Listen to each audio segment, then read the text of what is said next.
नमस्कार, मैं हूं मनोज सिंह और आप देख रहे हैं Vikramshila academy Lucknow YouTube channel. आजकल रामसर सम्मेलन कॉप 15 की चर्चा हो रही है मीडिया में।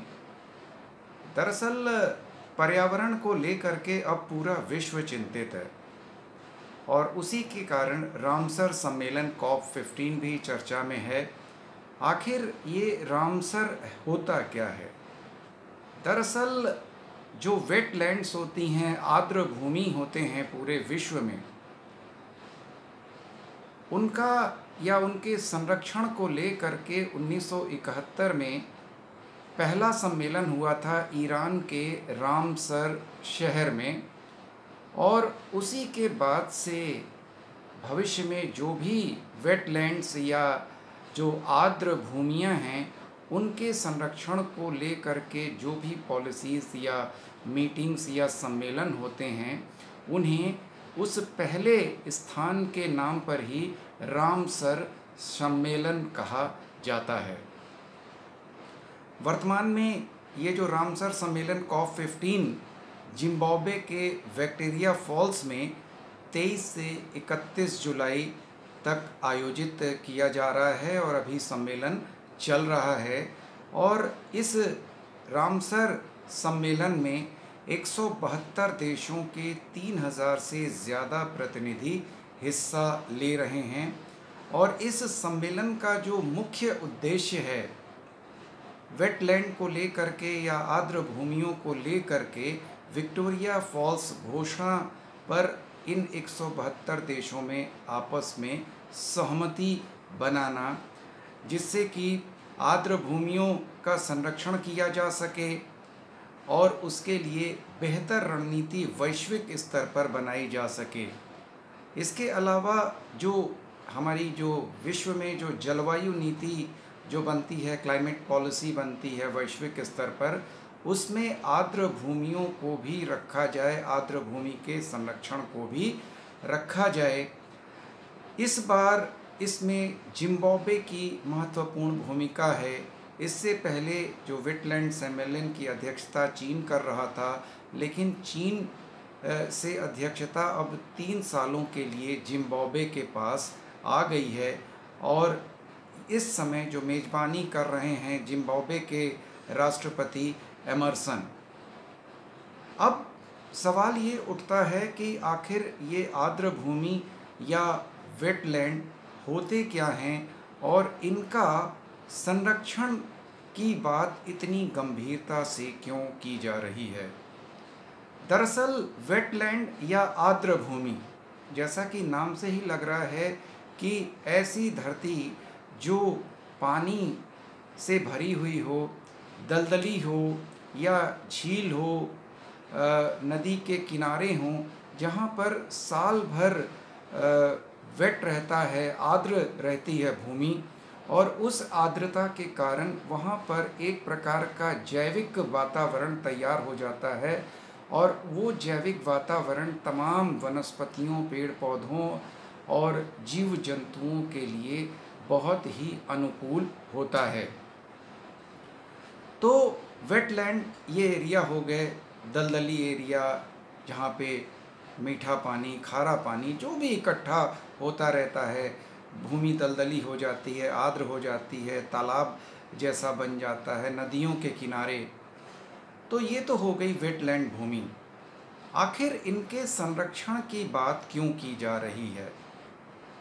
तो जो वेटलैंड है उसको बिल्कुल मनुष्य की किडनी की तुलना दी गई है कि जिस प्रकार मनुष्य के अंदर किडनी की भूमिका होती है, पूरे शरीर की गंदगी को किडनी के माध्यम से छाना जाता है और शरीर स्वस्थ रहता है और सारा जो वेस्ट चीज़ है, जो प्रदूषक चीज़ें हैं, वो शरीर से किडनी के माध्यम से छन करके बाहर आ जाती हैं।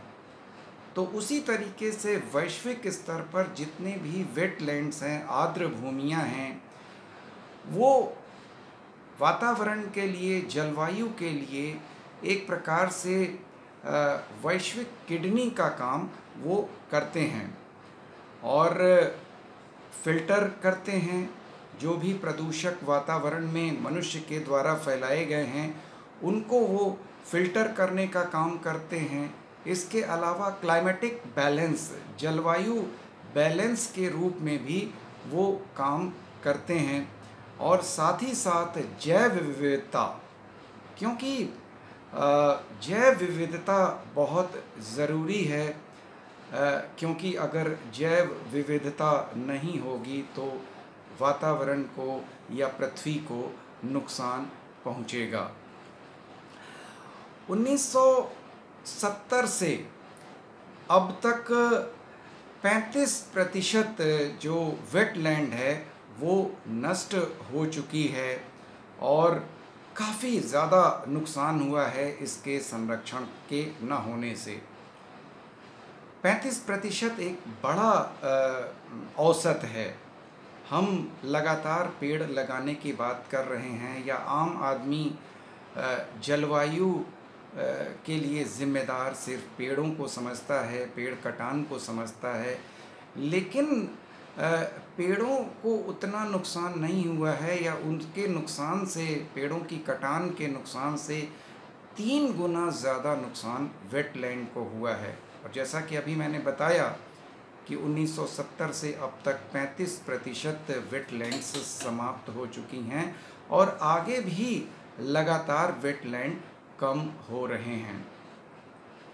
अब इसके संरक्षण की बात ज़ोर शोर से चल रही है और उसी को लेकर के 1971 में पहली बार पूरा विश्व इकट्ठा हुआ और ईरान के रामसर शहर में वेटलैंड्स के संरक्षण की बात की गई।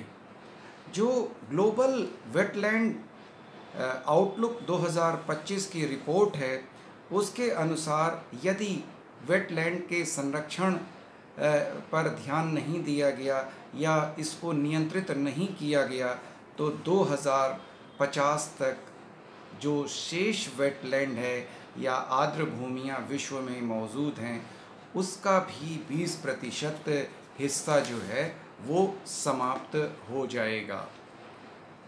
तो थोड़ा सा हम लोग जान लेते हैं कि रामसर से जुड़े हुए मुख्य फैक्ट्स क्या हैं, क्योंकि परीक्षा की दृष्टि से, विशेषकर यूपीएससी की परीक्षाओं की दृष्टि से ये टॉपिक काफ़ी महत्वपूर्ण है। तो जैसा कि मैंने पहले ही चर्चा करी कि रामसर सम्मेलन की शुरुआत पहली बार 1971 में ईरान के शहर रामसर से हुई थी। इसीलिए वेटलैंड या आर्द्र भूमियों के संरक्षण पे जो भी सम्मेलन या संरक्षण के जो तरीके अख्तियार किए गए उनको रामसर नाम दिया गया।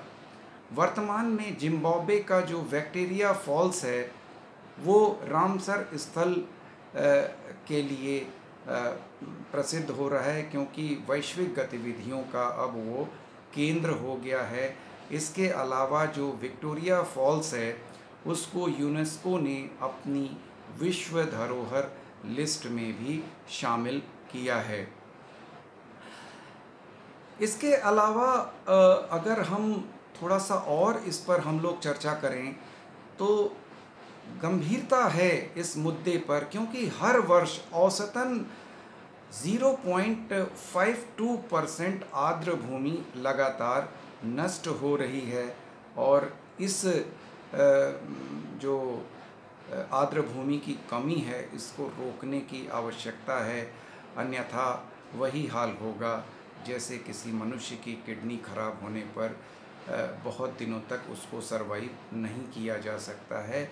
तो अगर वैश्विक स्तर पर आर्द्र भूमियों का संरक्षण नहीं किया गया तो विश्व की किडनी खराब हो सकती है और जलवायु परिवर्तन के रूप में मानव सभ्यता को एक बड़ी कीमत चुकानी पड़ सकती है। तो मुख्य रूप से जैसे जो चर्चा में जो चीज़ें निकल कर के आईं कि जैव विविधता इसके द्वारा बढ़ती है, पानी को ये शुद्ध रखता है, जो आर्द्र भूमियाँ हैं, बाढ़ नियंत्रण में मुख्य भूमिका इसकी है, जलवायु परिवर्तन में भी ये बचाव का काम करता है और इसके अलावा जो एक सबसे महत्वपूर्ण चीज़ है कि वेटलैंड्स को मनोरंजन के क्षेत्र में भी हम पर्यटन के केंद्र के रूप में हम इसको विकसित कर सकते हैं, क्योंकि जिस प्रकार की जैव विविधता वेटलैंड क्षेत्रों में पाई जाती है उसकी वजह से तमाम हरियाली और तमाम पेड़ पौधे जीव जंतु वहाँ पर होते हैं, और जो प्रकृति प्रेमी हैं वहाँ पर वो मनोरंजन के लिए जा सकते हैं। तो वेटलैंड पर आज की चर्चा बस इतनी ही। आपसे अनुरोध है कि Vikramshila academy Lucknow YouTube channel को अधिक से अधिक सब्सक्राइब करें, लाइक करें, शेयर करें, जिससे कि आपको इस प्रकार की नई जानकारियाँ नोटिफिकेशन के माध्यम से मिल सकें। नमस्कार, जय हिंद, जय भारत।